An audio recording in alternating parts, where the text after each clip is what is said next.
Star hospital సుఖీభవకు తిరిగి స్వాగతం. అన్నీ చక్కగా ఉన్నా మూడనేది లేకపోతే పడక గదిలో విఫలం కాక తప్పదు. పటుత్వం విషయంలో మనసుకున్న ప్రాధాన్యత గురించి ఇప్పుడు తెలుసుకుందాం.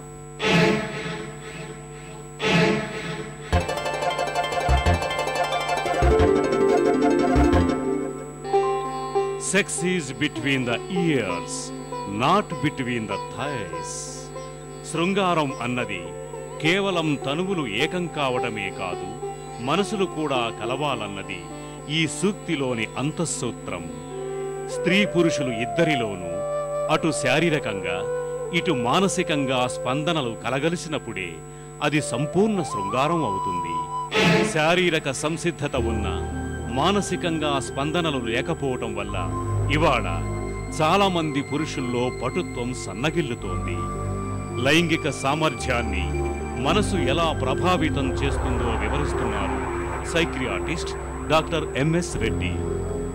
రొటీన్గా చెప్తుంటాం అన్నమాట, మన శరీరంలో మిగతా ఏ భాగాలనైనా మనం కదిలించగలిగే భాగాలని ఎప్పుడు కావాలంటే అప్పుడు కదిలించవచ్చు. అంటే ఉదాహరణకు నేను చెప్తానంటే, తల ఒక పక్కకు తిప్పమంటే ఇమీడియట్గా తిప్పుతారు, ఈ చేయి పైకి లేపమంటే లేపుతారు, కాలు గలించమంటే కాలు గలిస్తారు. అదేవిధంగా అంగాన్ని ఇప్పుడు స్తంభించానంటే అది స్తంభనకు రాదు, అంటే మీ కంట్రోల్లో లేదు. అంటే ఏం చెప్తామంటే, penis is its own boss, ఎవరి మాట వినదు, నీ మాట వినదు. అంటే ఏమని, తనకి ఎప్పుడైతే సెక్షువల్ ఎక్సైట్మెంట్ ఉన్నప్పుడు ఈ ఎక్సైట్మెంట్ అనేది వచ్చేది మానసికంగా, ఈ మానసికంగా వచ్చేదానికి చాలా దోహదం చేస్తాయి. అంటే మనం చూసేది వినేదాన్ని బట్టి ఒక్కోసారి స్మెల్స్ కానివ్వండి, టచ్ కానివ్వండి, ఏ సెన్సరీ మొడాలిటీలోనైనా కూడా సెక్షువల్గా ఒక ఉద్రేకం వచ్చినప్పుడు, ఆ ఉద్రేకం మనసులో కలిగినప్పుడు దాని ఎఫెక్ట్ బ్రెయిన్ మీద పడి బ్రెయిన్ నర్వస్ సిస్టమ్ ద్వారా అది దట్ మెసేజ్ పాస్ చేస్తుంది. ఆ పాస్ చేసినప్పుడు పెనిస్లో బ్లడ్ సప్లై ఎక్కువైనందువల్ల, బ్లడ్తో ఫిల్ అయినందువల్ల వచ్చే ప్రాసెస్ ఎరెక్షన్. కాబట్టి ఎక్సైట్మెంట్ లేకపోతే ఎరెక్షన్ వచ్చేదానికి పాసిబిలిటీ కాదు. పురుషుల్లో పటుత్వ లోపాలకు చాలా వరకు మానసికమైన కారణాలే కనిపిస్తుంటాయి.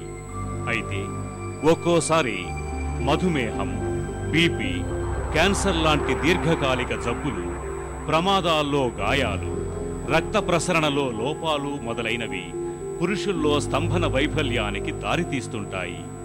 ఇలాంటప్పుడు స్తంభన వైఫల్యానికి కారణాన్ని నిర్ధారించుకొని చికిత్స తీసుకోవాల్సి ఉంటుంది. అంగస్తంభనలో లోపానికి, ఎరెక్టైల్ డిస్ఫంక్షన్కి పలు రకాలుగా ట్రీట్మెంట్ ఉంటుంది. నేను ఎప్పుడే అన్నాను, కారణాలు పలైనప్పుడు ట్రీట్మెంట్ ఒకటే కాదు, ప్రతి ఒక్క కారణంని విశదీకరించి దాన్ని ఆలోచించి అకార్డింగ్లీ దానికి ట్రీట్మెంట్ చేయడం అనేది జరుగుతుంది. ఈ యుక్త వయసులో వచ్చే వాళ్ళందరిలో సైకలాజికల్ సపోర్ట్, అంటే వాళ్ళ సైకాలజీని గ్రహించి వాళ్ళకి సెక్స్ ఎడ్యుకేషన్ ఇచ్చిన దానివల్ల వాళ్ళు చాలా మటుకు బాగైపోవడం అనేది జరుగుతూ ఉంటుంది. కొంతమందిలో యాంటీ డిప్రెసెంట్ అని మానసిక సంబంధించిన మందులు ఇచ్చిన దానివల్ల కూడా కొంతమంది బాగైపోతూ ఉంటారు. మరియు ఈ ఆర్గానిక్ ప్రాబ్లం, అంటే శరీరంలో ఒక లోపం ఉన్న వాళ్ళలో మాత్రము ట్రీట్మెంట్స్ చాలా ఉంటాయన్నమాట. కానీ కొంతమందిలో సపోజ్ రక్తనాళం కంప్లీట్గా చిట్లిపోయింది, కంప్లీట్గా మూసుకుపోయింది, అటువంటి వాళ్ళలో ఇలాంటి మందులు ఇచ్చిన తర్వాత కూడా పెద్ద రెస్పాన్స్ అనేది రాకపోవచ్చు. వాళ్ళలో పినైల్ ప్రాస్థెసిస్, అంటే అంగంలోకి 2 రాడ్స్ లాగా పెట్టడం జరుగుతుంది. సిలికాన్ రాడ్స్ అనేవి వస్తాయి. అవి ఇన్ఫ్లేటబుల్, అంటే కావాల్సిన వచ్చినప్పుడు పెద్దగా అవ్వడం, కానీ లేక రిజిడ్, సెమీ రిజిడ్ అంటాం, అంటే ఎప్పటికీ కొంచెం రిజిడ్గానే ఉండే ప్రాసెసెస్ 2 పెనిస్లో పెట్టడం అనేది జరుగుతుంది.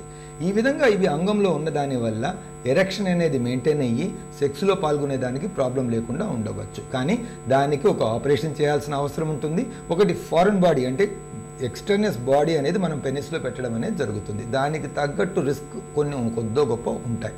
ఇవి కాకుండా ఇంకా కొన్ని పద్ధతులు ఉన్నాయి, కానీ అవి సహజంగా ఎక్కువ పాళ్ళలో మనం అది యూజ్ చేయకుండా ఉంటాం. ఒకటి ఏంటంటే ఇంజెక్షన్ థెరపీ, అంటే అంగంలోకి ఒక ఇంజెక్షన్ ఇచ్చిన దానివల్ల దాంట్లో రక్తస్రావం పెరిగి అక్కడ రక్తం ఆగిపోయి అంగస్తంభన వచ్చే అవకాశం ఉంటుంది.